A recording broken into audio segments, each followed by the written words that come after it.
Life of Pi. In this section, we will be looking at important quotes and then discussing them. Number 1. I know zoos are no longer in people's good graces. Religion faces the same problem. Certain illusions about freedom plague them both. These words are spoken by Pi early in Part 1, at the end of Chapter 4, after a long discussion of zoo enclosures.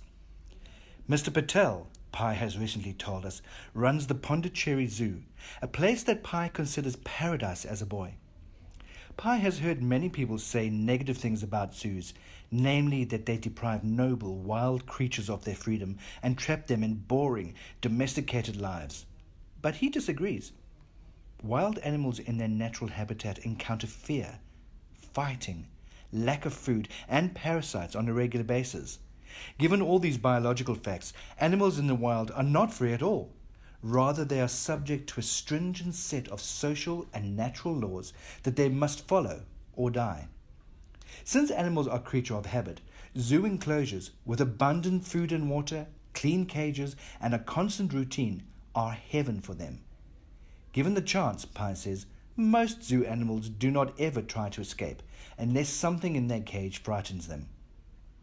We have already learned that Pi studied zoology and religion at the University of Toronto, and the above quote demonstrates just how closely aligned the two subjects are in his mind. He is quick to turn a discussion of animal freedom into a metaphor for people's religious inclinations. Just as people misunderstand the nature of animals in the wild, so they also misunderstand what it means for a person to be free of any religious system of belief. The agnostic, someone who is uncertain about the existence of God and does not subscribe to any faith, may think he is at liberty to believe or disbelieve anything he wants. But in reality, he does not allow himself to take imaginative leaps. Instead, he endures life's ups and downs the way an animal in the wild does, because he has to.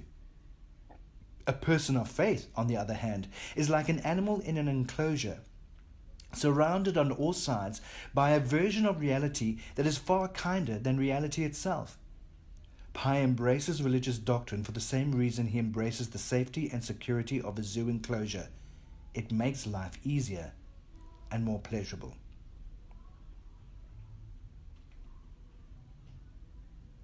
Number 2. I can well imagine an atheist's last words, "White, white, love, my God," and the deathbed leap of faith.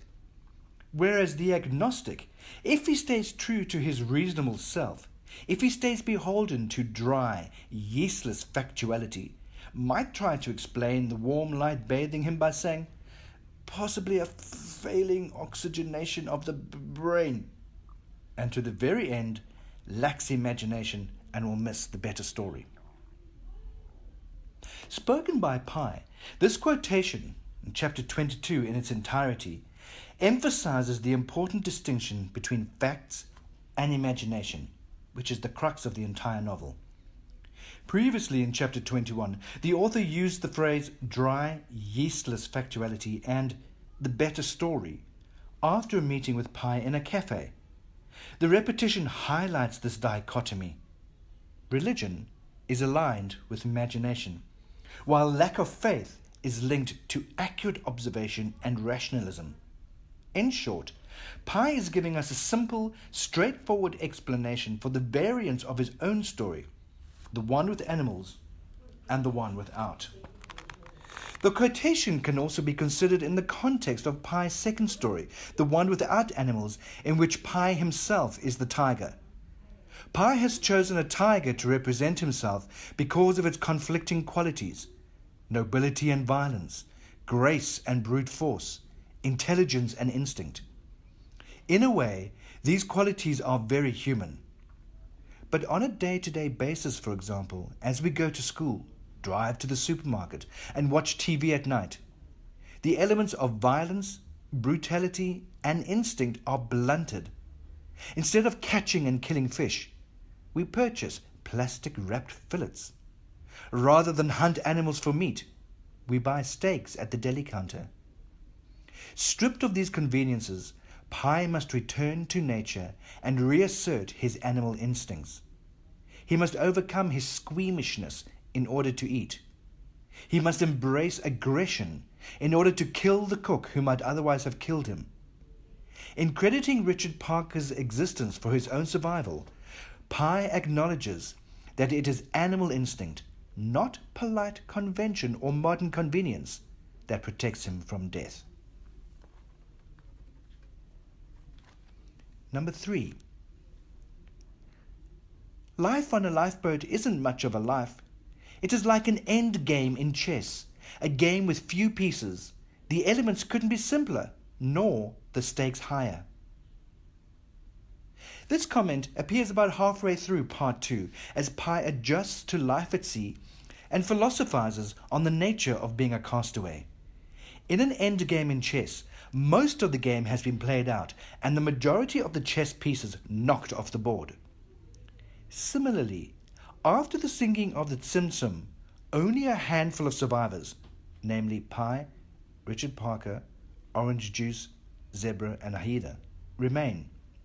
The few that are left are forced into a strategic battle of wits to see who will ultimately prevail. The tensions between the lifeboat's inhabitants immediately after the ship sinks are high. Each inhabitant knows that the game is sudden death, and that each move must be considered with special care. The zebra, the orangutan, and the hyena all make missteps and lose. But Pi painstakingly charts out his plan of action, and his diligence and foresight save his life. Life on a lifeboat is simple, but stripped of all else, the stakes become considerable. Life or death. Pi's life in the middle of the Pacific has no luxuries, no complex processes to participate in, and no obscure signals to follow. Faced with numerous physical dangers, Richard Parker, sharks, starvation, the blind castaway, his only real choice is whether to fight to live or to give up and die.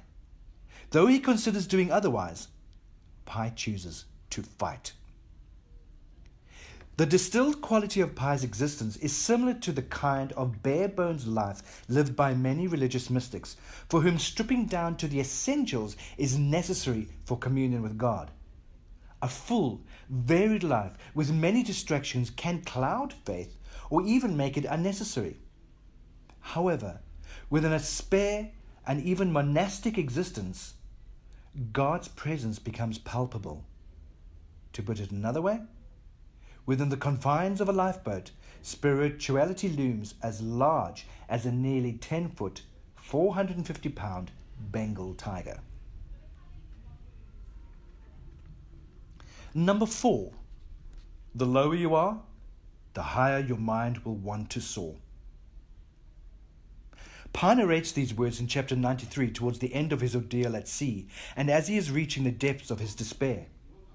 As Pi mentions just before this, his situation seems as pointless as the weather. Up to now, Pi's tedious life at sea has been alleviated somewhat with sporadic new activities: killing fish, taming Richard Parker, creating drinkable water using the solar stills, and so on. More notably, the blind French castaway and the days spent on the floating island gave Pi a chance and a change in routine.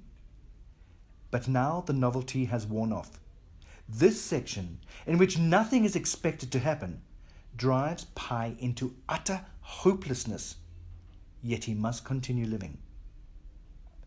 At this point, Pi turns to God and, Martel implies, invents the story that we have just read. His mind is desperate to escape the physical reality of continued existence on the lifeboat, and so it soars into the realm of fiction. At his lowest point, Pi reaches for the only remaining sources of salvation available to him: faith and imagination. Through the plot's remaining action, Martel emphasizes that such a strategy for self-preservation can actually be astonishingly effective. Immediately after this moment in the text, Pi lands in Mexico. So how does the